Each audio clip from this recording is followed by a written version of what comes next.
Okay, तो हमारा जो टॉपिक है आज का, हमने चलिए पहले ये थोड़ा सा ब्रीफ कर दूं क्योंकि कल की प्रीवियस और हमने लास्ट टाइम पढ़ा तीन इंपॉर्टेंट प्रोटोकॉल्स को, जिसमें one was H T T P और HTTPS। इसके जो कि आपको पता है कि वेब के लिए इस्तेमाल होता है। फिर हमने बात की अबाउट दी SMTP, हमने बात की अबाउट दी पॉप, हमने बात की अबाउट दी IMAP, जो कि वेब के लिए सॉरी सॉरी जो कि ईमेल के लिए इस्तेमाल होते हैं, जो कि ईमेल के लिए इस्तेमाल होते हैं।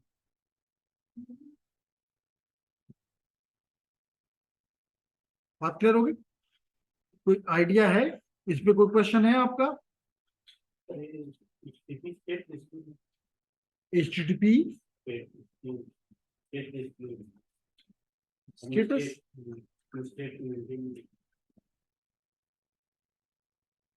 जब हम रिक्वेस्ट करते हैं तो अपनी बार हम करेंगे तो पता नहीं, जब हम खुद की रिक्वेस्ट करते हैं उसके बाद तो स्टेटलेस हुआ ना।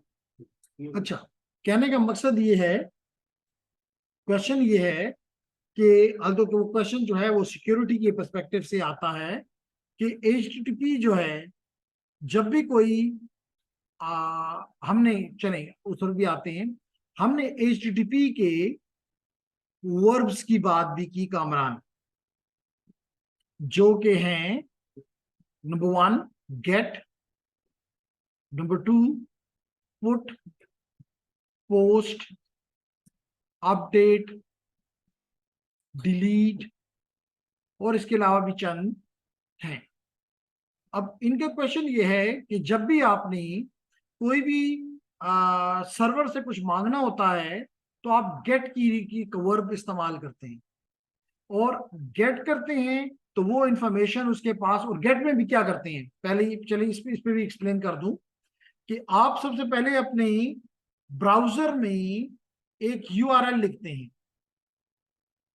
ठीक, URL में या URI में क्या होता है, सबसे पहले आप उसे बताते हैं कि कौन सा प्रोटोकॉल, मिसाल तौर पे HTTP और HTTPS। फिर आप बताते हैं कि कौन सी मशीन, मिसाल के तौर पे www.cisco.com। फिर आप उसको बताते हैं कि उस cisco.com मशीन में कौन सी फाइल, मिसाल के तौर पे index.html, और हो सकता है कि इसके अंदर भी आप कोई और जगह पॉइंट कर रहे हैं, ठीक है, क्वेरी कर रहे हैं। अब सबसे पहला काम ये होता है कि जब आप HTTP या HTTPS लिखते हैं तो यू टारगेट यूर कि ये वेब है। उसके बाद सबसे पहले आपका ये 4 स्टेप में होता है। पहला स्टेप ये हो गया। सेकंड स्टेप ये होता है कि लाइट कलर लेते हैं। सेकंड स्टेप ये होता है कि ये पार्ट भेजा जाता है DNS के पास, क्योंकि ये तो कंप्यूटर नहीं समझता। DNS आपको रिटर्न करता है आपको IP एड्रेस। फिर आप इस IP एड्रेस को गेट की रिक्वेस्ट भेजते हैं और ये एड्रेस सिर्फ पास करते हैं।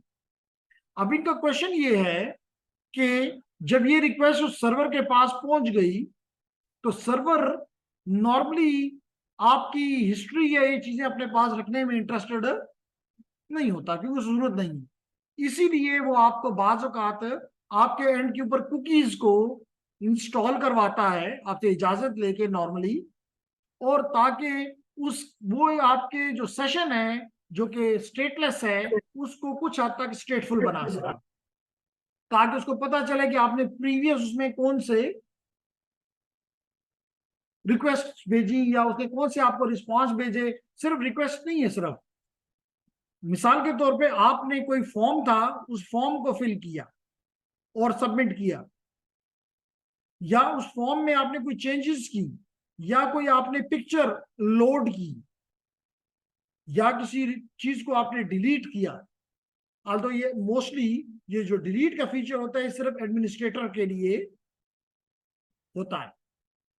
मोस्टली जो यूजर होता है वो गेट और पोस्ट के साथ ही गुजारा चलाता है। बाज केस में पुट की भी उसको वो दे दी जाती है, लेकिन डिलीट कम से कम कभी भी एक आम यूजर को नहीं दिया, क्योंकि पहले जब हमने स्टार्ट लिया विद वेब, तो तस्वर ये था कि सर्वर को ये एक्स्ट्रा इंफॉर्मेशन अपने पास रखने की कोई जरूरत नहीं, क्यों वो रखे। लेकिन बाद में वेब ने जब अपनी तब आगे बढ़ा तो हमें फील हुआ, जैसे मिसाल के तौर पे आप बाज़-औक़ात कोई ट्यूटोरियल कर रहे होते हैं, आपने उसका 30% कर लिया है, आप जब नेक्स्ट टाइम शुरू करते हैं तो वही 30% पे आपको वो पॉइंट करता है। जब आप उसको रिक्वेस्ट भेजते हो तो वो आपका यूजर नेम, पासवर्ड और इन चीजों से अंदाजा करता है कि आप किस लोकेशन पे थे और वहीं से आपको आगे स्टार्ट करवा देता है। ठीक हो गया जी। अब ये तो था। और इन दोनों में HTTP और HTTPS में जो फर्क है वो मोस्टली इंक्रिप्शन का है, कि ये और ये है तो एक ही चीज, लेकिन इस केस में आपका data from your client to the server unencrypted यानी प्लेन टेक्स्ट के फॉर्मेट में जाता है।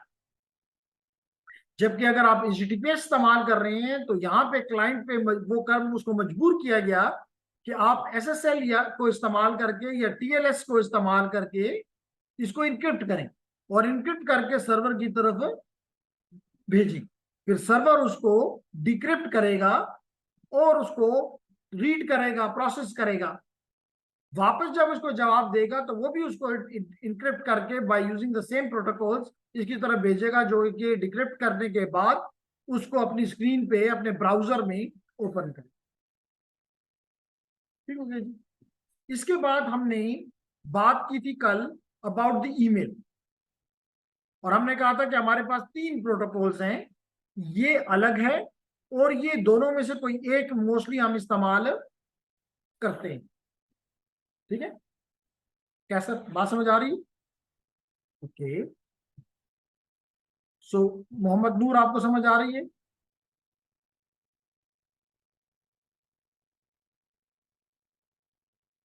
ओके, तो हम बात कर रहे थे SMTP इसलिए होता है कि आपका यूजर जो है, आपका यूजर क्लाइंट, यूजर से मुराद क्लाइंट, जब अपने सर्वर के ऊपर, अपने ईमेल सर्वर के ऊपर अपनी मेल रखना चाहता है, याद रखो कि ईमेल की जो एप्लीकेशन है ये पीयर टू पीयर नहीं है। यानी आपको तो ऐसा लगता है कि आपने एक ईमेल भेजी और वो डायरेक्ट, मिसाल के तौर पे आपने ehsan@gmail.com को भेजी और आप लेट करें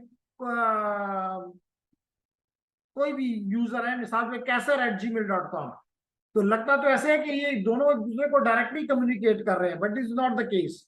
this is a client server model, जहां पे क्लाइंट अपने अपने सर्वर, याद रखें, मिसाल के तौर पे अगर एक क्लाइंट भेजने वाला जीमेल पे है और लेने वाला याहू पे है या हॉटमेल पे है या किसी दूसरे डोमेन पे है, तो ये एक अलग सिनेरियो है। आपने चाहे कुछ भी है, आपने अपने सर्वर के ऊपर जाके ये ईमेल स्टोर करवानी है, और इसके लिए, इस भेजने के लिए जो मेथड आप इस्तेमाल करते हैं, that is called SMTP। SMTP clear होगी बात? अब जैसे हमने एज्यूम किया कि अगर ये दोनों ही एक के हैं, मिसाल तौर पे आपकी डेस्टिनेशन भी जो है, पहले हम एज्यूम कर लेते हैं कि वो याहू पे नहीं है, वो जीमेल पे है, वो भी जीमेल पे है, तो फिर वो जब भी ये लॉगिन करेगा यहां से अपनी ईमेल को उठा सकता। अब उठाने के 2 तरीके हैं। एक तरीका ये है कि आप चाहते ये हैं कि जब यूजर अपनी ईमेल यहां से उठा ले, तो उठाने का मतलब अपने पास डाउनलोड कर, और जब भी उसको ईमेल को दोबारा देखना है अपने डाउनलोडेड वर्जन से देखिए, अपने डाउनलोडेड वर्जन से देखिए। हाँ, उसका फायदा ये है कि जब वो अपने पास डाउनलोड कर दे तो सर्वर अपने पास से उसको रिमूव कर देता। अब सर्वर पे उसकी कोई कॉपी हरगिज नहीं। अगर ये तरीका इस्तेमाल किया जा रहा है तो इसके लिए जो प्रोटोकॉल इस्तेमाल हो रहा है वो है IMAP, सॉरी POP, बल्कि एग्जैक्ट हूं तो POP 3। कौन सा मेथड इस्तेमाल हो रहा है? POP3। बात क्लियर हो गई?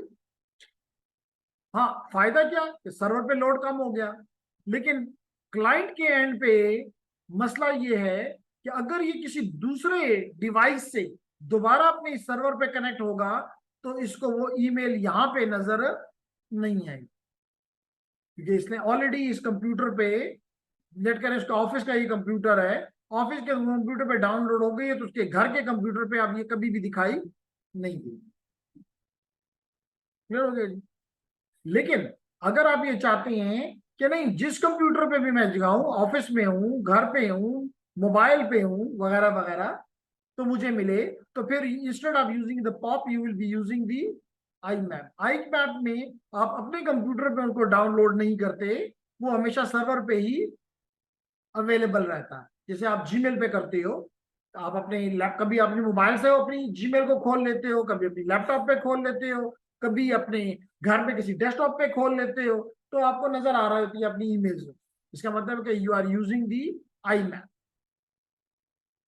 बात क्लियर हो गई? ओके सुदेश। सर ये को वही बताते हैं। अच्छा, ये बात एक और क्लियर कर दूं कि अगर अभी हमने एज्यूम किया था कि तो दोनों ही एक ही डोमेन के ईमेल को इस्तेमाल कर रहे हैं, लेकिन लाजमी तो नहीं। तो अगर लाजमी नहीं, तो हम एज्यूम करते हैं कि हमारा दूसरा यूजर जो है वो, जैसे अभी हमने कहा था कि याहू पे है, तो वो ये याहू है का यूजर है, तो इसका मतलब उसका अपना एक सर्वर होगा, ये याहू का सर्वर है, ईमेल सर्वर है। तो फिर आपका सर्वर जब चेक करेगा कि डेस्टिनेशन मेरे जीमेल पे नहीं है, तो वो अगेन यहां से SMTP इस्तेमाल करके इसको इस सर्वर पे पहुंचाएगी, और फिर आप ये डिवाइस या ये क्लाइंट अपने सर्वर से कनेक्ट होकर अपनी ईमेल, तो सोर्स होगा जीमेल से और डेस्टिनेशन होगी याहू की, for example.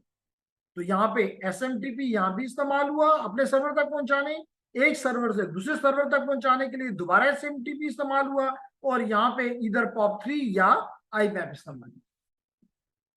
Any question? Kamran Mohammad नूर।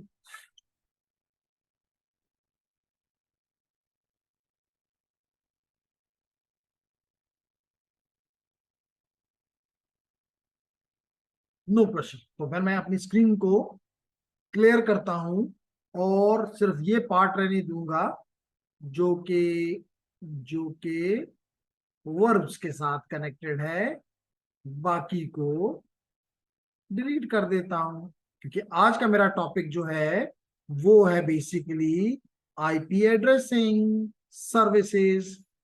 क्यों मामा, आज भी आपकी कंप्यूटर सोसाइटी की कोई मीटिंग है?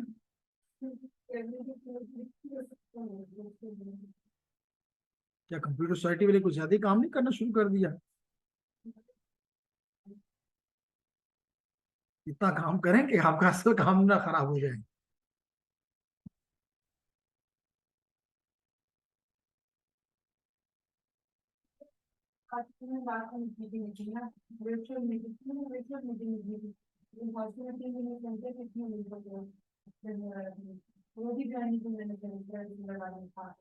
अच्छा, तो चलिए वापस आते हैं।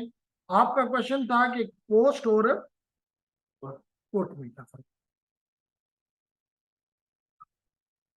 जी, नॉर्मली अगर कोई एक पीछे एक डेटाबेस है और आपको उसका सिर्फ एक फॉर्म दे दिया जाता है कि जी इस फॉर्म में अपना नेम, रजिस्ट्रेशन नंबर वगैरह वगैरह भेजो, तो आप एक फॉर्म को क्लिक करते हैं, 3-4 वैल्यूज होती हैं, आप वो इंटर करते हैं और वापस भेज देते हैं, तो पीछे कंप्लीट डेटाबेस मौजूद है। इस केस के लिए यू यूज दी पोस्ट। लेकिन अगर कोई ऐसी चीज है जो कि आप ये कह सकते हैं जिस लाइक पिक्चर, तो आप या एक कंप्लीट नई कोई आप चीज है उसमें डाल रहे हैं, तो उसके लिए यू यूज दी पुट। और अगर स्पेशली आप पहली वाली चीज मौजूद है मिसाल के तौर पे आपने अपने नाम में गलती कर दी, सेशन नंबर में गलती कर दी वगैरह, तो आप नया पोस्ट नहीं करेंगे बल्कि उसको क्या कर देंगे, अपडेट कर। ठीक, तो इस तरह 2 3 4 और भी वर्ब्स हैं जिनको हम किसी एडवांस कोर्स में फिर सबको देखेंगे। उसके लिए हम इस्तेमाल करेंगे प्रॉक्सी। प्रॉक्सी पे ये सारे मैसेजेस रोकेंगे और फिर एक एक को देख के जिनको जाने देना चाहिए जाने देंगे, जिनको नहीं जाने देंगे रोक लेंगे वगैरह वगैरह, या तब्दील करना चाहें तो तब्दील करके भेज देंगे। तो दैट्स अनदर क्वेश्चन। ठीक हो गया जी। तो चलें, अगर ये बात आपको क्लियर हो गई तो हम अगली स्लाइड पे जाते हैं और अगले टॉपिक पे, which is 15.4, and that is about the addressing services. Addressing services में हम 2 किस्म की सर्विसेज पढ़ना चाहेंगे, एक है डीएनएस और एक है डीएचसीपी। ठीक है, सबसे पहले ये बताता चलूं कि ये 2 सर्विसेज, जो कि शायद आपको पहले से भी पता है कि ये 2 सर्विसेज करती क्या है। तो लेडीज एंड जेंटलमैन, डीएनएस का बेसिक टास्क ये है कि आप उसको यूआरएल या फुली क्वालिफाइड डोमेन नेम दें और ये आपको रिस्पांस में उस डिवाइस का आईपी एड्रेस लौटा दे। This is the job of the DNS. ठीक है, और इसके मुकाबले में डीएचसीपी का ये काम है कि आप उसको कुछ नहीं देंगे, बल्कि जब आप नेटवर्क पे आएंगे तो ये आपको तमाम आईपी कॉन्फ़िगरेशंस की इंफॉर्मेशन प्रोवाइड कर दी। जैसे मिसाल के तौर पे आईपी एड्रेस, मिसाल के तौर पे सबनेट मास्क, मिसाल के तौर पे डीएनएस, मिसाल के तौर पे डोमेन नेम, मिसाल के तौर पे मिसाल के तौर पे सबनेट मास्क भी हो गया, डीएनएस भी हो, गेटवे, वेरी इंपॉर्टेंट, गेटवे। तो ये सारी इंफॉर्मेशन, और हो सकता है कि लीज टाइम, हो सकता है कि लीज टाइम, तो ये सारी इंफॉर्मेशन आपको प्रोवाइड करना, अगर आप डायनामिकली, क्योंकि आईपी 2 तरह से आप हासिल कर सकते हैं जैसे कि आपको पता है। एक है स्टैटिक, इसका मतलब है कि एडमिनिस्ट्रेटर हर एक पीसी पे, हर एक मशीन पे जाके आईपी असाइन करवाएगा, तो this will be called as static. लेकिन बड़े नेटवर्क्स के लिए, इवन मीडियम साइज नेटवर्क्स के लिए भी स्टैटिक पॉसिबल नहीं है। तो इसके लिए हम ऑटो कॉन्फ़िगरेशन या डायनामिक कॉन्फ़िगरेशन इस्तेमाल करते हैं। और डायनामिक के केस में your this machine DHCP works. अगर आपका नेटवर्क बहुत ही छोटा है तो आपने देखा होगा कि आपके घर पे और इवन इस लैब में भी, जो बंदा, मिसाल के तौर पे अगर मैं कनेक्टेड हूँ इस वक्त इडियोरॉम के साथ, लेकिन अगर मैं सिस्को लैब से हूँ, सिस्को अकैड के साथ हूँ, या कोई भी दूसरे उसके साथ हूँ, क्योंकि सिस्को एडमिन नजर नहीं आ रहा, क्या बात है, सिस्को एडमिन नहीं है? चलिए फिर ठीक है। तो कहने का मकसद ये है कि ये नेटवर्क्स में ये डिवाइस ही आपको आईपी प्रोवाइड कर देगी। हाउएवर, जब आप अगले कोर्स पे जाएंगे, अगर आपका मूड हो, तो फिर हम देखेंगे कि हम इन राउटर्स के ऊपर ही अपना डीएचसीपी सर्वर कॉन्फ़िगर कर देंगे। हम अपने राउटर के ऊपर ही डीएचसीपी सर्वर कॉन्फ़िगर कर देंगे। और फिर ये, क्योंकि हम एज्यूम कर रहे हैं कि हम इथरनेट नेटवर्क पे हैं जिसमें हमारा एक्सेस रूटर नहीं है, जब एक्सेस रूटर नहीं है, इवन यहां पर भी आपका जो ये लाइट वेव एक्सेस पॉइंट है, ये भी आपको आईपी नहीं देते, बल्कि पीछे पे WLC होता है, वायरलेस कंट्रोलर होता है, जो कि डिवाइसेस को आईपीज देता है। डीएनएस कहाँ पे यूज करते हैं, आते हैं जी, इस पे भी आते हैं कि कहाँ पे यूज करते हैं। डीएनएस हम इस जगह पे इस्तेमाल करते हैं कि ओके, ये भी बताता चलूं कि अगर आपका बहुत ही बड़ा इंटरप्राइज नेटवर्क है तो फिर आप अपने राउटर पे या एक्सेस रूटर पे ये लोड नहीं डालते, बल्कि एक dedicated machine, dedicated normally desktop computer इस पर्पस के लिए इस्तेमाल करते हैं, जो कि डिवाइसेस को आईपीज असाइन करते हैं। ठीक हो गया जी। अब क्वेश्चन यहाँ पे पूछा गया कि ये डीएनएस जो है ये कहाँ पे होता है। तो जवाब इसका ये है कामरान कि डीएनएस जो होता है वो हम कॉन्फ़िगर करते हैं एक तो हम नॉर्मली जो हमारा एक्सेस पॉइंट होता है इसी को हम, या एक्सेस रूटर होता है इसी को हम डीएनएस के तौर पे, लेकिन यहाँ पे बेसिकली कैशे होती है, टेम्पररी मेमोरी होती है। तो जो जो डिवाइस भी, इवन हमारे अपने डिवाइस के पास, हमारे अपने डिवाइस के पास भी जो जिस डिवाइस को हम कनेक्ट करते हैं उसकी इंफॉर्मेशन स्टोर होती है। तो हर वक्त हम नहीं मांग रहे होते, पहले हम अपनी अपनी बफर में चेक करते हैं, अपने कैशे में चेक करते हैं, अगर नहीं है तो फिर जो भी डिवाइस हमसे आगे है जो कि नॉर्मली एक्सेस रूटर होता है,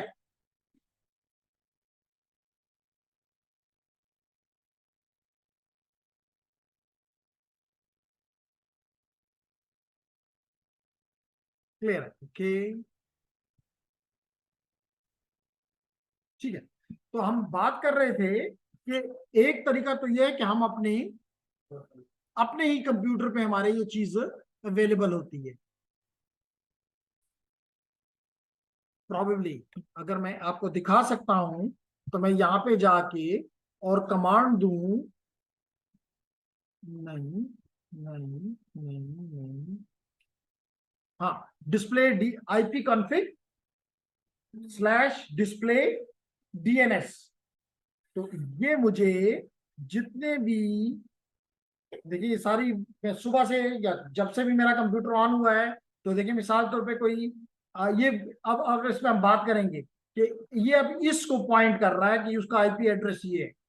तो मुझे जब भी हवावे का इस पे जाना होगा तो ये पॉइंटर है, ये भी पॉइंटर है, ये ओप्पो का कोई डिवाइस है उसके लिए पॉइंटर है। लेकिन अगर यहाँ पे देखो, this is an IP address of zoom, तो अगर जूम के पास मैं जाता हूं तो मुझे किसी डीएनएस के पास जाने की जरूरत नहीं है, उसका आईपी एड्रेस ये। इसी तरह अगर मैं again this is a pointer, this is again a point, this is the record a, इसका मतलब है कि ये माइक्रोसॉफ्ट का कोई डिवाइस, मैं कहीं डीएसपी के लिए माइक्रोसॉफ्ट के पास गया हूंगा, उसका आईपी एड्रेस मेरे पास स्टोर है। तो एक that is a cache, that is a cache में ये मेमोरी पड़ी, ये वैल्यूज पड़ी हुई है। अगर यहां नहीं है तो फिर ये मे भी मेरे एक्सेस रूटर के पास जाए, और अगर यहां भी ये again it is a cache, बंद किया खोला खत्म हो गया। फिर हमारा एक डेडिकेटेड सर्वर होता है जो कि डीएनएस होता है, जिसको हम कहते हैं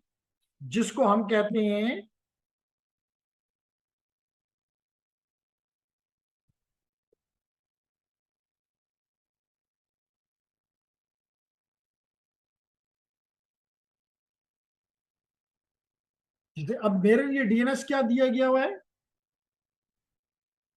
8.8.8.8। अगर इसको आप वेरीफाई करना चाहते हैं तो मैं यहां से करता हूं एग्जिट। तो इसका मतलब वो लोकल मशीन भी हो सकती है और वो कोई दूर भी, जैसे ये 8.8.8 इज गूगल, जैसे आप दिखाओ भी आपको नजर आ रहा है DNS.Google। तो अगर मैं यहाँ पे आपको आईपी कॉन्फ़िग करके दिखाऊं तो आपको नजर आएगा कि पहली चॉइस मेरे लिए 8.8.8.8 होगी, और दूसरा इन्होंने लोकल बनाया हुआ है जिसका एड्रेस है 192.168.100.247। अगर आप अपने कंप्यूटर्स पे चेक करें तो मोस्टली, क्योंकि आप सिस्को के उससे कनेक्टेड हैं, हमने कभी भी 8.8.8.8 या 1.1.1.1 या 8.8.4.4 नहीं दिया। हम कहते हैं इतना दूर क्यों जाओ, क्यों ना अपने करीब वाले को पहले चेक करो, सेकंड ऑप्शन आप उसको लो तो that will be more nice. लेकिन इडियोरॉम ने ये ऑप्शन उठाया है, उसकी मर्जी। क्या जी आपके पास सुमैया नेट नहीं है? नेट नहीं है रफी?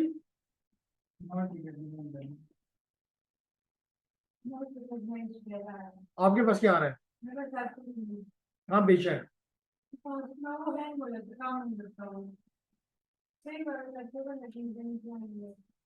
विंडोज विंडोज जी। तो आपको नजर आ गया 10.1, और ये आपने कहाँ से देखा? एनएस लुकअप से? अब आप जाके आईपी कॉन्फिग स्लैश ऑल करके देखो, क्या डीएनएस आपके लिए यही 10 10 10 1 रखा गया हुआ है?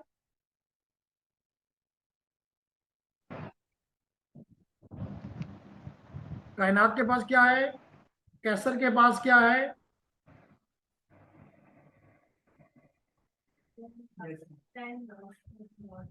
तो यहाँ पे आपको क्लियर हुआ कि आपका यही जो डीएनएस आपने अपने कंप्यूटर, अगेन ये आपको डायनामिकली भी मिल सकता है, ये वैल्यू मिली, या आपको स्टैटिकली भी मिल सकती है। बात समझ आ रही है? तो डीएनएस का काम क्या है कि आपको आईपीज दे।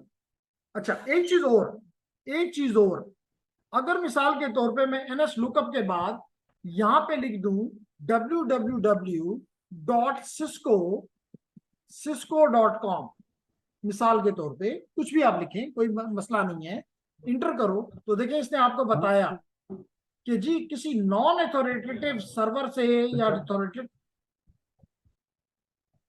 जी जेंटलमैन, कोई क्वेश्चन? मुअज्जम, मोहम्मद नूर, रोहील आफरीदी, सुदेश। लेकिन अफसोस कि आप एक तो लेट आते हैं, बहुत नो लेट सर, आते हैं, आधी क्लास जाया हो चुकी है। सर नो क्यों? क्वेश्चन। No question? यूनिवर्सिटी आ गए हो कि नहीं, अभी तक घर पे ही हो? सर मैं लास्ट वीक में आया था। तो फिर क्लास के लिए क्यों नहीं आते हो? सर वो दिल नहीं करता? समर लगाया हुआ था, फिर उसके बाद मैं गाँव गया हुआ था क्योंकि एक इमरजेंसी हो गई थी, तो इसलिए फिर इंशाल्लाह इस वीक से मैं लूंगा क्लासेस। जकी को निकाल। मैंने बताया था सर। अच्छा, तो नहीं आप क्लास के लिए तो आया करो ना, और फिर आधी क्लास अभी भी गुजार दी। यस ठीक सर, है, तो टुमारो टाइम, से इंशाल्लाह प्रॉपर सर मॉर्निंग। चले, तो we will be waiting for you. Okay. Okay sir, thank you. Okay Sudesh, क्या क्या स्टेटस है, समझ आ रही है मेरी बात? तो जेंटलमैन, ये आईपी किसने, कहां से इसने उठाया? इस मशीन ने, E2867 ब्ला ब्ला, इस मशीन ने बताया कि जनाब सिस्को के पास ये 3 एड्रेसेस हैं, 2 IPv6 के और एक IPv4 का। लेकिन ये आंसर एक अभी बताऊंगा कि अथॉरिटेटिव डीएनएस क्या होता है और नॉन अथॉरिटेटिव डीएनएस क्या होता है। क्लियर होगी बात? है कोई क्वेश्चन? बताएंगे जी डिफरेंस? नहीं बताते? मर्जी है जी आपको। ओके, आगे चलते हैं जी। फिर क्वेश्चन ये है कि क्या ये कोई सेंट्रलाइज मेथड है? एक सोल्यूशन तो सुमैया कह रही है कि हो सकता है कोई सेंट्रलाइज सोल्यूशन हो, लेकिन सुमैया को ये भी पता है कि अगर बिलियंस ऑफ यूआरएल्स हैं तो it will be never scalable to have a centralize scenario. तो फिर क्या क्या तरीका होगा? डिस्ट्रीब्यूटेड ही होगा। तो हम इस डिस्ट्रीब्यूटेड को थोड़ा सा आपके सामने प्रेजेंट करते हैं, लेकिन उससे पहले हम, अगर इसमें कोई चीज नहीं है तो can I rub it? Okay, क्योंकि आपने डीएनएस की थोड़ी सी बात करना चाहिए, और मैं आज आपको कुछ फिर इस पे टास्क भी दूंगा कि निकाल के कि इसको थोड़ा सा पढ़ लीजिए। पढ़ तो आप डेफिनेटली अपने नेट अकेड से भी सकते हैं, कोई इस पे पाबंदी नहीं है, अच्छा सोर्स है हमारे लिए।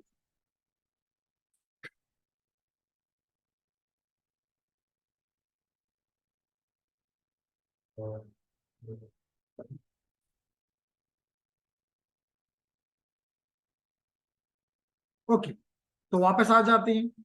लेडीज एंड जेंटलमैन, ये एक हेरारिकल मेथड है या स्ट्रक्चर है जिसमें सबसे ऊपर टॉप पे रूट होता है। क्या कहते हैं? रूट। रूट के बाद क्या होता है? रूट के बाद टॉप लेवल डोमेन होता है, TLD। क्या होता है? टॉप लेवल डोमेन्स, जिसमें किसी एक में आप एग्जिस्ट करते हैं। मिसाल के तौर पे it may be .com,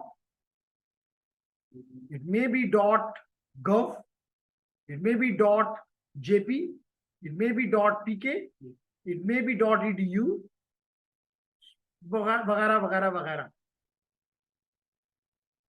These are called the top level domains. After the top level domains, Sumayya, we have the second.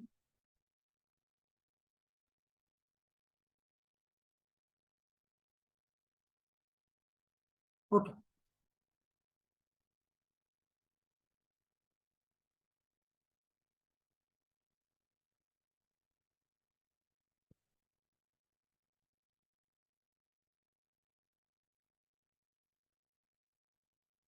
Okay, तो हम बात कर रहे थे कि ये top level domain. Second level domain में क्या, मिसाल के तौर पे सिस्को, मिसाल के तौर पे सीमेंस, मिसाल के तौर पे नोकिया वगैरह वगैरह. सेकंड लेवल डोमेन के बाद फिर हमारे इसके आगे में भी आपका इसमें सेल्स, में भी रिसर्च, में भी एजुकेशन, education.cisco.com, sales.cisco.com, research.cisco.com वगैरह वगैरह. तो यू हर एक डिवाइस का, हर एक स्टॉप, नॉर्मली इस सेकंड लेवल डोमेन का अपना एक अथॉरिटेटिव सर्वर होता है, अथॉरिटेटिव डीएनएस सर्वर होता है, जिसके पास इस सारे डोमेन की इंफॉर्मेशन होती है कि जनाब मेरे पास education.cisco.com है, मेरे पास sales.cisco.com है, मेरे पास research.cisco.com है, मेरे पास accounts.cisco.com है, और उनके आईपी एड्रेसेस की इंफॉर्मेशन इसके पास होती है. और इसके पास, इस अथॉरिटेटिव सर्वर के पास सिर्फ सिस्को के अलावा किसी की भी इंफॉर्मेशन नहीं होती. यानी it doesn't know about siemens, it doesn't know about Nokia, it doesn't know about Huawei, it doesn't know about ZTE, it doesn't know about DUT Peshawar.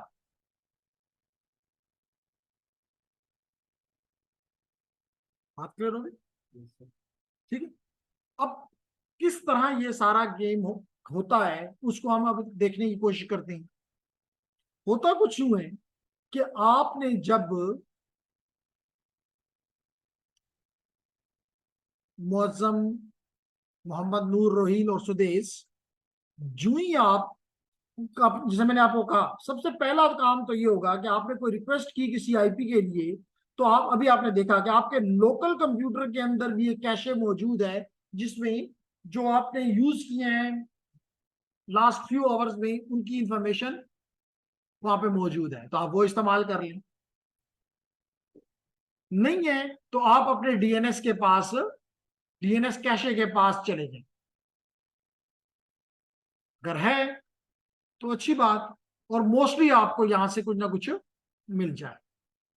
Otherwise आप अपने से बड़े डीएनएस जो कि आपके आईएसपी है उसके पास चले जाएंगे कि जनाब मुझे इसकी वो चाहिए, mostly will get from here.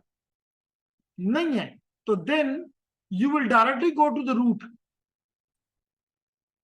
Where will go to root. Root को कुछ भी नहीं पता मां सिवाय इन टॉप लेवल डोमेन्स के, मां सिवाय इन टॉप लेवल. क्योंकि मिसाल के तौर पे आपने एक रिक्वेस्ट भेजी, वो .com की है, वो .gov की है, वो .pk की है, वो .jp की है, वो .edu की है, बस वो आपको इसका एड्रेस प्रोवाइड कर देगा. इसमें भी दो तरीके हैं, लेकिन इनिशियली हम ये एज्यूम करते हैं कि इसने आपको एड्रेस लौटा दिया. किसका? आपने इसे कहा कि जी .gov चाहिए, आपने पूरा एड्रेस भेजा, उसमें इसने आखिरी टॉप लेवल डोमेन का एड्रेस देखकर इसका एड्रेस आपको लौटा दिया. क्लियर? इस टॉप लेवल डोमेन, मिसाल के तौर पे आपने किसी कमर्शियल ऑर्गेनाइजेशन के लिए वो थे, इसका आपको रूट ने प्रोवाइड कर दिया. फिर क्या होगा? रूट जो है, अब आप इसके पास, मैं कलर चेंज कर रहा हूं सुमैया, और मैं इस सर्वर के पास चला गया कि जी .com साहब मुझे cisco.com चाहिए, इसके पास जितनी भी दुनिया में .com के सेकंड लेवल डोमेन की वो इंफॉर्मेशन है वो इसने आपको प्रोवाइड कर दी कि जी आप इसके पास जाओ, तो इसको जवाब मिल गया। फिर आप एक नई उसके के जरिए आप इसके पास गए कि जी आप मुझे आप क्या फॉर एग्जांपल सेल्स डॉट या एजुकेशन डॉट या स्कॉलरशिप डॉट सिस्को, यानी इसका मतलब उसको कह रहा है कि आपके अंडर एक सब डोमेन है जो कि स्कॉलरशिप को डील करता है, एडमिशंस को करता है, अकाउंट को करता है, वगैरह वगैरह, मुझे उसका चाहिए। तो यहां पे इसका अथॉरिटेटिव सर्वर मौजूद है सिस्को का। तो सिस्को का अथॉरिटेटिव सर्वर आपको रिस्पांस बैक कर देगा। जब रिस्पांस बैक करेगा तो आप ये सर्वर अपने पास उसको स्टोर कर लेगा और स्टोर करने के बाद आपके लोकल मशीन को दे देगा, और ये लोकल मशीन अब उसको अपने पास स्टोर करके और फिर यूटिलाइज भी कर लेगी। बात समझ आ गई क्या? जी जी, रूट डीएनए मैंने कहा ये एक पूरा, ये जो है क्वेश्चन आपने पूछा, ये जो सिस्टम है ये एक डिस्ट्रीब्यूटेड सिस्टम है अराउंड द वर्ल्ड। ये आपका आईएसपी नहीं है, ये ISP say that is the internet, जिनका काम ये है कि वो ये फंक्शनैलिटी प्रोवाइड करती है। बात समझ आ गई? सिर्फ फर्क मैंने कहा था कि दो तरीके हैं। एक तरीका ये है कि ये डिवाइसेस, जैसे हर एक ने आपको अपना जवाब दिया। दूसरा मेथड ये है कि नहीं, आपने इससे टॉप लेवल डोमेन को कहा तो टॉप लेवल डोमेन ने आपको जवाब देने के बजाय आपकी रिक्वेस्ट इधर भेज दी, इसने आपकी रिक्वेस्ट यहां भेज दी, और इसने अपने अथॉरिटेटिव सर्वर से जवाब लिया और गव को इसको दिया, इसने इसको दिया, और आपके पास बार बार आपको ये टास्क नहीं करना पड़ा। तो there are two methods which are used to get your IP resolved। अब बात समझ आ गई कि किस तरह ये हायरार्किकल सिस्टम आपके लिए काम करता है। तो मैंने, अगर आपने अभी देखा हो कि, और ये भी याद रखिए कि अगर रास्ते में किसी भी डिवाइस को पता है जो आप मालूम कर रहे हैं तो फिर हर चीज इसके पास जाना जरूरी नहीं है। मिसाल के तौर पे आपके किसी रास्ते में सर्वर, इस सर्वर ने जवाब दे दिया है तो इसके पास इंफॉर्मेशन है, तो वाई मिसाल तो फेसबुक है, यूट्यूब है, व्हाट्सएप है, एक्स है, उसके पास जाने की जरूरत नहीं है। तो रास्ते में से आपको नॉन अथॉरिटेटिव, मोस्टली यही होता है, कोई भी नॉन अथॉरिटेटिव सर्वर जवाब दे देगा। इसलिए जो ही आपने यहां पे देखा लेडीज एंड जेंटलमैन, कि यहां पे आपने देखा कि ये जवाब मुझे कहां से मिला है, नॉन अथॉरिटेटिव आंसर है। अथॉरिटेटिव 100% करेक्ट होता है, नॉन अथॉरिटेटिव में भी, लेकिन मोस्टली इट इज राइट।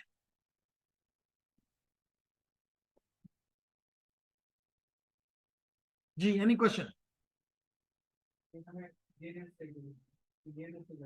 जी जी जी, किसी डीएनएस ने रास्ते से दे दिया, लेकिन ये डीएनएस उस कंपनी का, जैसे अभी सिस्को, तो हम सिस्को के सर्वर के पास नहीं पहुंचे, हमें जरूरत नहीं पड़ी। बात क्लियर हो गई? क्लियर है जी कामरान? ठीक है, तो ये तरीका तो अपनाता है आपका डीएनएस। और अगर आपका एक तरीका तो ये होता है कि आप यूं दें, दूसरा तरीका ये होता है जैसे यहां से मैं एग्जिट कर जाऊं और डायरेक्टली यहां लिखूं एनएस लुकअप, और साथ ही इसको दे दूं www dot for example nokia.com। तो ये मुझे मेरा ये डीएनएस है, मेरा अथॉरिटेटिव सर्वर ये है, इसने मुझे ये इंफॉर्मेशन पास ऑन कर दी कि जनाब आपका नोकिया जो है उसके पास ये दो IPv6 के और ये IPv4 का एड्रेस है, और इसके एलियासेस जो हैं मैंने तो लिखा है nokia.com, एक nokia.com है, एक nokia.com.edgek.net भी है। यानी उसके जैसे आपके घर पे भी बाज़ औक़ात होता है कि एक शख्स का नाम तो कामरान होता है लेकिन घर में, या इमरान होता है, घर में उसको किसी और नाम से पुकारा जाता है, दैट इज कॉल्ड एलियास। तो वो इंफॉर्मेशन भी इसने हमें उस सर्वर से उठा के दे दी कि जी इस नाम से भी आप इसको कल पुकार सकते हैं। कुछ बात समझ आए? क्लियर? ओके। तो ये तो है आपके, तो आपका दिल चाहे तो डायरेक्टली एक ही दे दें, या आप यहां पे सिर्फ लिखें ns lookup, और फिर आप यहां पे दे दें nokia.com। तो ये नोकिया का देगा, फिर ये आपके लिए दोबारा हाजिर हो गया। तो कोई और लेना है, आप कहें जी यूईटी पिशावर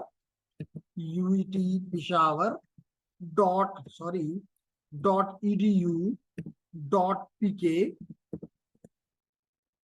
ये आ गया। कौन आपको हेल्प आउट कर रहा है? ये मशीन आपको हेल्प आउट कर रही है।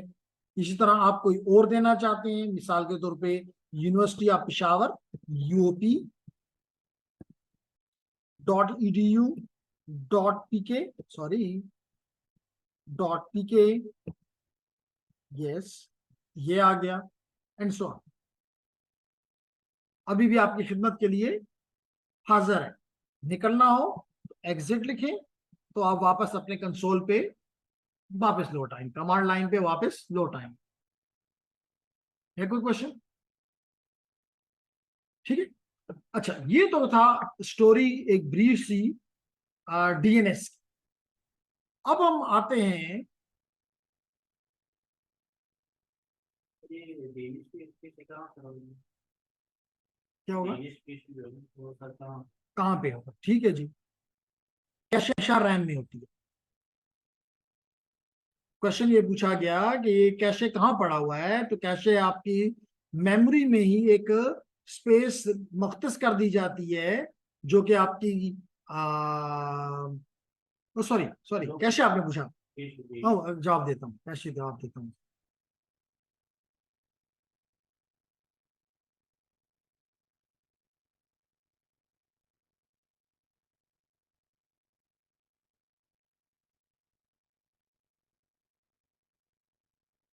ओके, तो क्वेश्चन ये पूछा गया ये कैशे कहाँ पड़ी हुई है। तो जवाब देने के लिए मैं सिस्टम इंफॉर्मेशन में जाता हूं,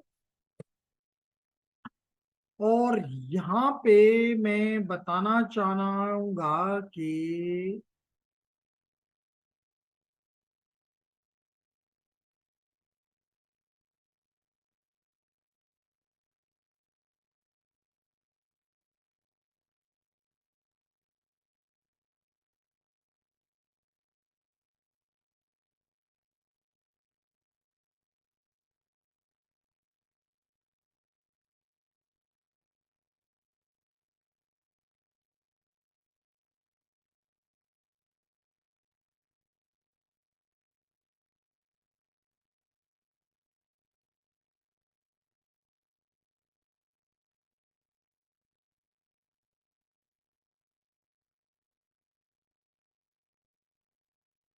यहाँ मैं बताता तो फिर फॉर एग्जांपल ये G7,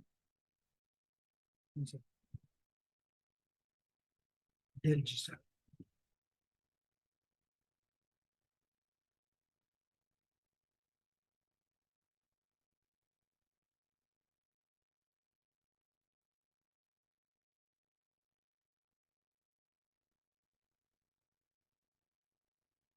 जनाब तो ये कह रहा है कि जनाब इसके पास 9 MB की कैशे है, सफिशिएंट फॉर दिस ब्ला ब्ला ब्ला। कहाँ पे ये है? इसके 3 लेवल्स हैं। पहला लेवल जो है वो आपके मदरबोर्ड के ऊपर होता है। नंबर 2 ये आपके प्रोसेसर के अंदर बिल्ट इन होता है। तो लेवल L1, L2 और L3 ये आपकी रैम के ऊपर मेमोरीज हैं जिनको हम कैशे कहते हैं। बात समझ आ गई कि ये फास्ट मेमोरीज हैं, more than faster than your RAM, and they are इधर इधर नहीं, always build some part on your motherboard, some part on your within the processor.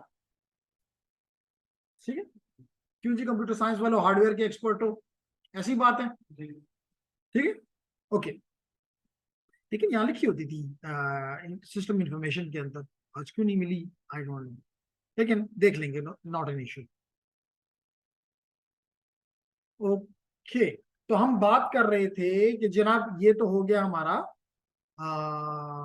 DNS का गेम। उसके बाद हम बात करना चाह रहे थे अबाउट दी डीएचसीपी।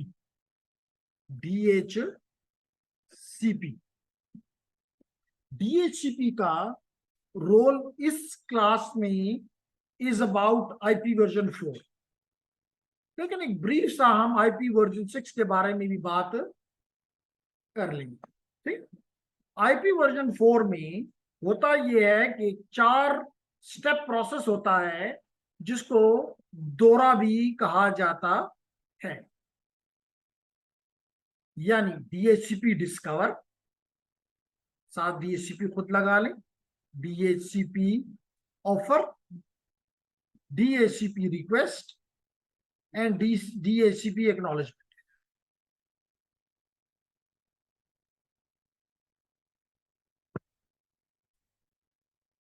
ठीक है मामा, तो होता यह है कि जब भी कोई डिवाइस के पास आईपी नहीं होता तो वो एक ब्रॉडकास्ट मैसेज भेजता है कि कोई है, क्योंकि ब्रॉडकास्ट ना भेजे तो क्या कोई इसको पता है कि जी इस जगह पे, मिसाल तो पे आप अपने घर गए, आपको क्या पता, आप बीआरटी में जा रहे हैं, आपको क्या पता वहां पे डीएचसीपी सर्वर कौन है, आपको नहीं पता। इवन आप यहाँ पे लैब पे आ जाते हैं, आपको क्या पता डीएचसीपी सर्वर यहाँ कौन है।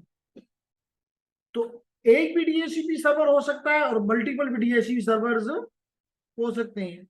जैसे मिसाल के तौर पे इस वक्त अगर आप देखें तो आपको नजर आएगा कि यहाँ पे मल्टीपल, जी यहाँ पे इडियोरॉम भी आईपी देने के लिए राजी है, यहाँ पे सिस्को लैब भी देने के लिए राजी है, यहाँ पे चेयरमैन सीएससी भी देने के लिए राजी है, यहाँ पे सिस्को एडमिन भी देने के लिए राजी है, यहाँ पे सिस्को अकैड भी देने के लिए राजी है, यहाँ पे सिस्को एडमिन 3 भी देने के लिए राजी है। मल्टीपल ऑप्शन आर देयर, लेकिन इस डिवाइस ने क्या किया, इसने ब्रॉडकास्ट किया। है कोई जो मुझे आईपी दे दे?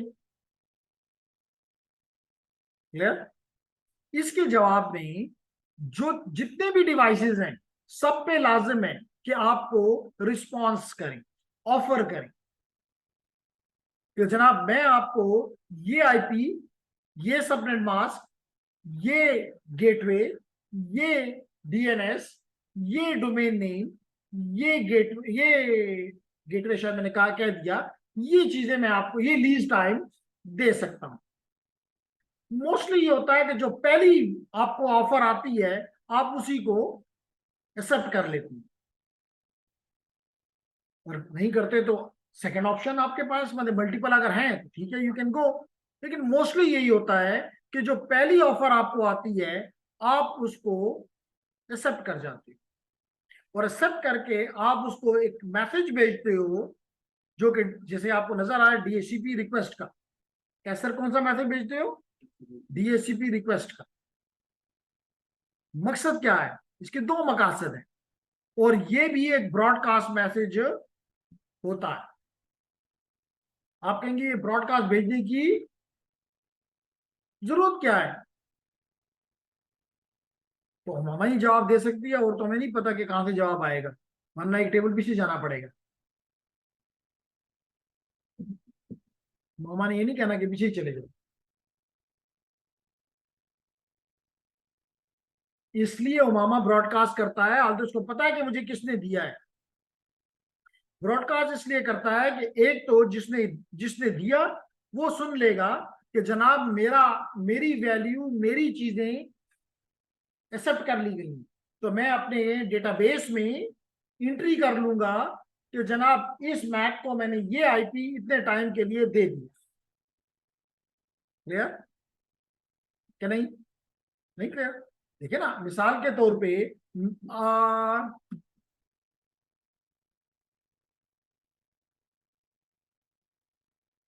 ठीक है, आसान कर लेते हैं। फॉर एग्जाम्पल, आप किसी होटल के बाहर पहुंचती हैं और वहां पे कोई फकीर खड़ा है जो कहता है, और आप अपनी लेट करें कि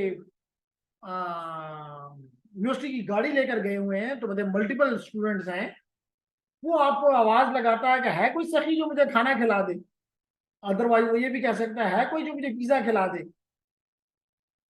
ठीक है, अब जवाब में क्या हुआ कि आप उसने ब्रॉडकास्ट किया, उसने सिर्फ उमामा को नहीं टारगेट किया, उसने तमाम को कहा कि है कोई जो मुझे पिज्जा खिला दे, जो मुझे बर्गर खिला दे। अब जवाब में आपने उसे कहा कि जनाब मैं आपको पिज्जा खिलाने के लिए या पिज्जा का एक पीस देने के लिए राजी हूं। अब आपने तो उसको मैसेज दे दिया, अब लाजम लाजम है कि उसको पिज्जा मिल चुका है, तो वो ब्रॉडकास्ट करे दोबारा, तो एक तो उमामा सुन लेगी कि जी उसको पिज्जा उसने जो देने की ऑफर की है वो एक्सेप्ट हो गई है। इसका मतलब अब वो अपने बिल में डलवा ले कि जनाब ये चीज अब जो उसने खुद खाया प्लस ये भी उसने पे करना है। इसका मतलब उसने अपने पास, इसलिए कहते हैं स्टेटफुल है, उसने अपने पास रिकॉर्ड कर लिया कि ये पैसे या ये आईपी मैंने इस मैक एड्रेस को दे दिया for 2 hours for example. Number 2, इसका फायदा ये हुआ कि जब उसने ब्रॉडकास्ट की तो रफी ने और सुमैया ने भी सुन लिया कि उसको पिज्जा मिल गया है। तो अगर इन्होंने भी ऑफर किया है तो ये अपनी ऑफर अपने बिल में डलवाएंगे नहीं कभी भी, क्योंकि इनको अब पता चल गया कि मामा का वो एक्सेप्ट कर लिया गया है। इसका मतलब रफी और सुमैया का ऑफर एक्सेप्ट नहीं हुई, तो वो अब किसी और फकीर को का इंतजार कर सकते हैं। अब बात समझ आ गई है जी? कोई जिसको समझ ना आई हो क्या सर? तो यहां पे दोबारा मैं रिपीट करता हूं कि पहले आपने कहा कोई है जो मुझे आईपी दे, तो दैट इज डीएचसीपी डिस्कवर। जवाब में आपको कहा गया हाँ, एक भी जवाब आ सकता है, 0 जवाब भी आ सकते हैं। मिसाल के तौर पे आप रोड 2 पे जा रहे हैं, वहां तो कोई डीएचसीपी सर्वर नहीं है, लेकिन आपका मोबाइल, आपका डिवाइस डिस्कवर करता रहेगा कि कभी तो जवाब आएगा। तो नहीं आता तो खामोश हो जाता है, कहता है मैं नहीं कनेक्ट हो सकता। लेकिन जो ही एक या एक्सरसाइज एक ही आता है तो फिर तो कोई ऑप्शन ही नहीं है, इट विल सेंड ये ब्रॉडकास्ट बैक। उसने सुन लिया कि जी मेरा एक्सेप्ट हो गया है, उसने ये आईपी अपने हिसाब से निकाल दिया और इसने वो आईपी इस्तेमाल करना शुरू कर दिया, सिंपल। लेकिन अगर मल्टीपल ने उसको उसको ऑफर भेजी है, तो जिसकी उसने एक्सेप्ट की है उसने बता दिया कि मैंने उमामा वाला आईपी रिसीव कर एक्सेप्ट कर लिया है। सो बाकियों को पता चल गया कि उन्होंने जो ऑफर की थी वो इस्तेमाल नहीं हुआ। They will still pace it in its pool, this is called pool, IP pool. वापस उन्होंने अपने आईपी पूल में डाल दिया कि इस्तेमाल नहीं हुआ। And then this device will, the source will acknowledge it कि ठीक है जी, आपने जो मैंने आपको रिक्वेस्ट भेजी थी, सर्वर उसको एक्नॉलेज कर देगा कि वेल डन, गो हेड। तो ये 4 स्टेप्स में सारा मसला हल हो जाता है इन आईपी वर्जन 4। है कोई क्वेश्चन? सर तो दूसरे तरीके से इनकम हो सकता है कि तो पता चल गया कि मुझे ऑफर यहाँ से है, तो फिर उसको रिक्वेस्ट करता, फिर मसला ये आता ना, बिल्कुल आपने ठीक कहा कि सिर्फ उसको अगर रिक्वेस्ट करता कि जी आपकी मैंने ऑफर एक्सेप्ट कर ली, ऐसा ही है ना, तो फिर तो आप भी अपने उसको कहते कि जी ओगोरा के दिश मानम वीजा पैसे कट का बारियों का ऑफर करे हो मारते हुए लिखो वर्क बकम, लेकिन उसने तो आपसे नहीं दिया। वो रिक्वेस्ट नहीं जाएगी, पता चल दूसरे नहीं, लेकिन ये ज्यादा बेहतर है ना कि मैं एक कह दूं कि जी मैंने इसका एक्सेप्ट कर लिया तो आपको पता चल गया। हो सकता है चलें एक और एग्जांपल लेते हैं कि मैंने एक भेजा यूनिकास्ट पैकेट इसकी तरफ, तो आपको वो इसको पैकेट मिला ही नहीं, तो इसने भी ना आपने उसमें डाला और आपको भी नहीं मिला, आपने भी नहीं डाला, लेकिन मैंने तो आईपी ले लिया है, ये आईपी किसी और को फिर वही देगी तो डुप्लीकेशन आ जाएगी, आ जाएगी ना। इसलिए बेहतर है कि उसको पूरे नेटवर्क पे डाल दिया जाए। करते हुए इनको ना मिलता। फिर क्या होता है दूसरे ग्रुप का फायदा तो नहीं है। लेकिन कम से कम आपको तो पता चल गया ना कि आपका जो आईपी था वो इस्तेमाल नहीं हुआ। तो ज्यादा बेहतर यह है कि इस चीज को लिया जाए कि जैसे मिसाल के तौर पे अगर आप किसी से कोई बात करते हैं और वो आपको जवाब नहीं देता तो ये बेहतर है, या वो आपको कहे जी मैं आपसे बात नहीं करना चाहता, तो ये ज्यादा बेहतर है, ज्यादा क्लैरिटी रखता है कि आप इस पे वो करेंगे जी पैकेट लॉस के ऊपर आप डिफाइन करें तो पैकेट येस के ऊपर क्यों ना करें। ठीक है, लेकिन हो तो कुछ भी सकता है, लेकिन जो है वो ये है। सिक्योरिटी का मतलब बहुत सा खुलता है अपनी। भी इस पे कुछ हम आजकल थोड़ी सी इस पे बात कर रहे हैं अपने अगले कोर्स के दौरान।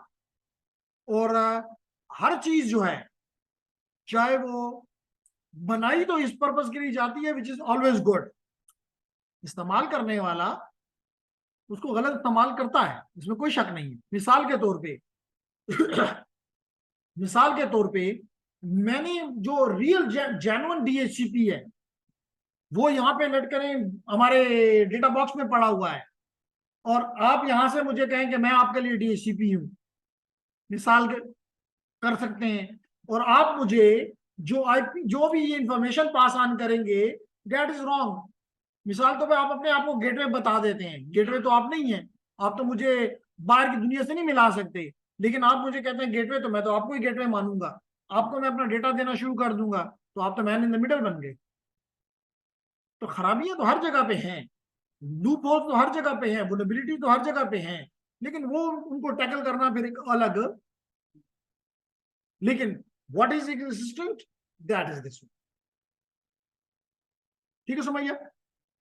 अब इसके बाद हम आईपीवी, ये तो IPv4 का है और इस कोर्स में भी IPv4 को ही टारगेट किया गया है, लेकिन IPv6 में भी ये मुमकिन है, डीएचसीपी का कॉन्सेप्ट है।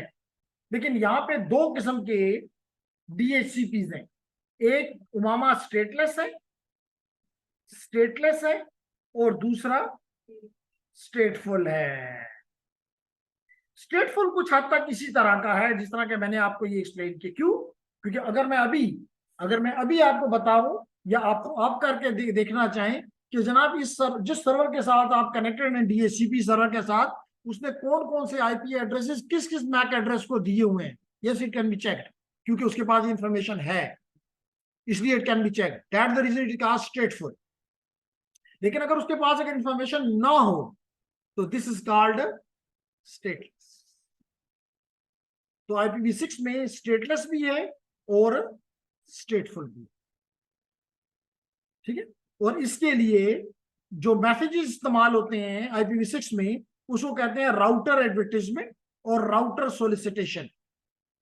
तो ये मैसेज इस्तेमाल होकर आप डायनामिकली, जिसको ये डायनामिक कहने के बजाय ऑटो कॉन्फ़िगरेशन कहता है, ऑटो कॉन्फ़िगरेशन के जरिए ये जो कि डीएचसीपी का ही एक वो है, आपको आईपी मिल सकता है, लेकिन वहां पे दोहरा नहीं।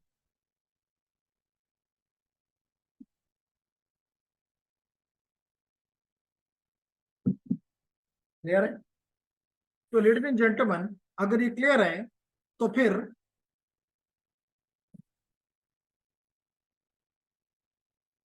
हम वन बाय वन मूव करते हैं। तो आपने देखा कि जी सबसे पहले तो जब भी कोई क्लाइंट अपने ब्राउजर में कोई भी यूआरएल लिखता है तो मैंने बताया कि उसके 3 हिस्से हैं, मिनिमम 3 हिस्से हैं।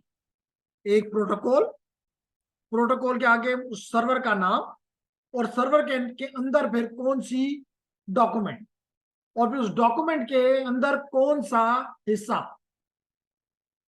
4 हिस्से, 4 चीजें बताई। पहले कौन सा प्रोटोकॉल, HTTP या HTTPS, FTP या ईमेल टू, कुछ भी हो सकता है।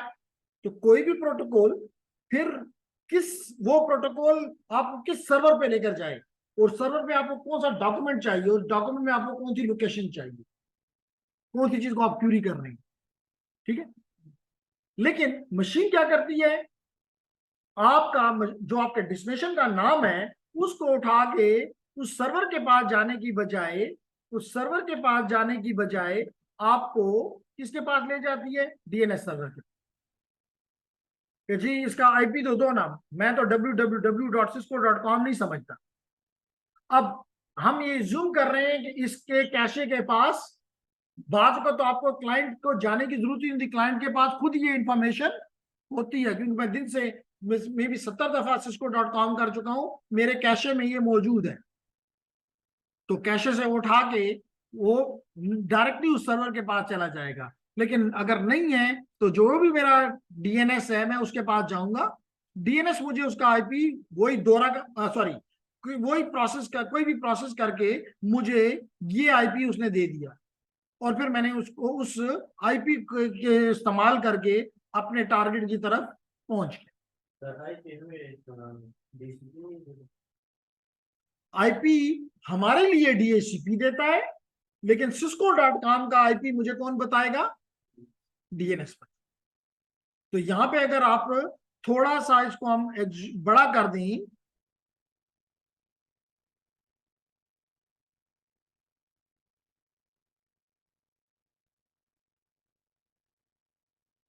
अगर अभी भी नजर आया तो फिर मैं इसको यहां से बड़ा करने की कोशिश करता हूं। जी तो देखिए आपको अब नजर आ रहा होगा http://cisco.com/ तो ये मुझे ये वैल्यू जो है www.cisco.com, ये मैंने डीएनएस के पंप, मैंने अपने लिए आईपी नहीं मांगा, मेरे पास ऑलरेडी आईपी है, मुझे मेरा जो आईपी है वो मुझे डीएचसीपी ने दिया है, इसमें कोई शक नहीं है। अब मैं कह रहा हूं कि मुझे cisco.com का आईपी दो, मुझे uit.edu.pk का दो, मुझे siemens.com का दो, मुझे nokia.com का दो, वो तो कम से कम डीएचसीपी नहीं दे सकता, वो मुझे डीएनएस देगा। तो आपने देखा कि जवाब में मुझे, रिस्पांस में मुझे डीएनएस के, मैंने डीएनएस क्वेरी की, मुझे डीएनएस रिस्पांस में क्या चीज मिल गया, IP address belonging to this, ठीक है। और ये भी आपको बताऊंगा कि इस डीएनएस के अंदर मल्टीपल टाइप ऑफ रिकॉर्ड्स होते हैं, अभी इस पे हम बात करेंगे। It might be A, it might be quad A, it may be MX and many more. Clear? okay, once you got this IP for your destination, now you will request, using that IP you will request that server whose IP address is 198.133.219.25। अब बात समझ आ गई? कोई query है, कोई ambiguity है तो बात करें।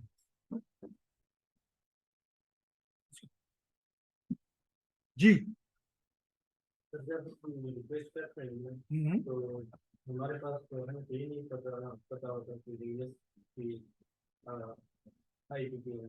Oh yes, that's another good question जी, कि जब हम रिक्वेस्ट करते हैं तो हमें तो नहीं पता कि डीएनएस क्या है। बिल्कुल आपने ठीक कहा, ये हमें बिल्कुल पता है। अगर मैं आपको यहाँ पे बताऊं ipconfig/all करके, तो मुझे बिल्कुल पता है कि मेरा डीएनएस का आईपी क्या है। ये जनाब ये देख लें कि मुझे पहले से पता है कि मेरा डीएनएस क्या है, ये मुझे डीएचसीपी ने बताया हुआ है कि तुम्हारा पहला 8.8.8.8 है, और अगर ये जवाब ना दे तो दूसरा ऑप्शन तुम्हारे पास 192.168.100.247 भी है, ठीक है। तो ये मुझे पता है, इसलिए जो ही मेरे पास मेरे कस्टमर ने, मेरे यूजर ने लिखा www.cisco.com, तो मैंने इस 8 फॉर एग्जांपल ये 8.8.8.8 है, मैं इसके पास आ गया कि जनाब बताओ इस cisco.com को पहचानते हो। अगर ये नहीं पहचानता तो फिर मैंने आपको बताया कि एक पूरा हायरार्किकल मेथड है, उसको इस्तेमाल करके ये इसकी जिम्मेदारी है कि मुझे बताए अगर ये अवेलेबल है। अगर वो है ही नहीं तो फिर जवाब नहीं आएगा, इसका मतलब मैं आगे नहीं जा सकूंगा। अब क्लियर हो गया? ओके, तो अब इसके जवाब में इसने उसका मुझे आईपी लौटाया, और आईपी, उस आईपी को इस्तेमाल करके मैं उस डिवाइस के पास पहुंच गया। ठीक है सर? ओके, तो देखिए यही वो कह रहा है कि domain names were created to convert. क्यों डोमेन नेम्स बनाए गए? सबसे पहले तो ये क्यों यूआरएल बनाए गए, क्योंकि मिलियंस ऑफ आईपीज याद रखना हमारे बस का काम नहीं, और यूआरएल इंग्लिश है, इसको याद करना आसान है, एक वजह। दूसरी वजह जो अहम है वो ये है कि हो सकता है कि आज एक सर्वर मैंने लेट करो IPv4 पे है, कल मैं उसको IPv6 पे कर देता हूं, कर सकता हूं। इवन मैं IPv4 पे अपना आईपी चेंज कर सकता हूं, IPv6 पे मैं अपना आईपी चेंज कर सकता हूं। तो क्या मैं पूरी दुनिया को बताऊं? नहीं, मैंने अपना यूआरएल नहीं तब्दील किया, मैंने उसके साथ अपनी बाइंडिंग चेंज कर ली, तो दुनिया को कोई पता नहीं चला। उनको मेरा डीएनएस अब मेरा नया आईपी दे देगा और मेरा यूआरएल वही रहेगा, मेरा फुली क्वालिफाइड डोमेन नेम वही रहेगा। इस तरह जो जनरल पब्लिक है उसको कोई फील नहीं होगा कि नेटवर्क में कोई तब्दीली हुई है। क्लियर? तो यहां पे यही वो कह रहा है कि domain names were created to convert the numerical IP addresses into a simple recognizable names like cisco.com, netcat.com। कहता है कि जी fully qualified domain names such as this are such easier for people to remember than this address of 198.133.219.25 for example। ये याद करना, और 32 bit को याद करना नामुमकिन है, तो 128 बिट तो याद रखना टोटली इम्पॉसिबल है।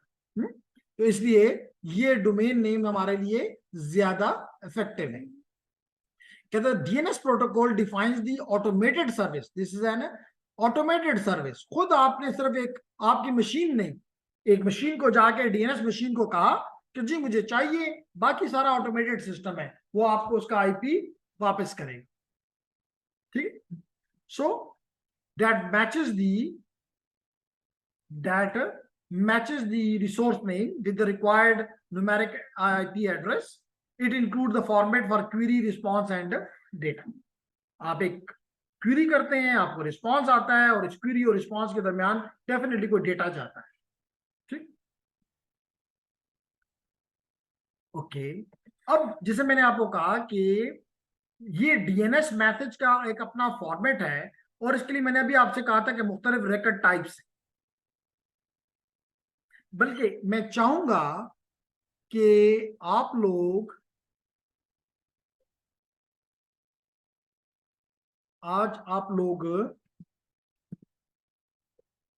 जब घर जाएं तो जरूर इस चंद लाइनों को पढ़ के आए, या एक छोटा सा ट्यूटोरियल कह लें।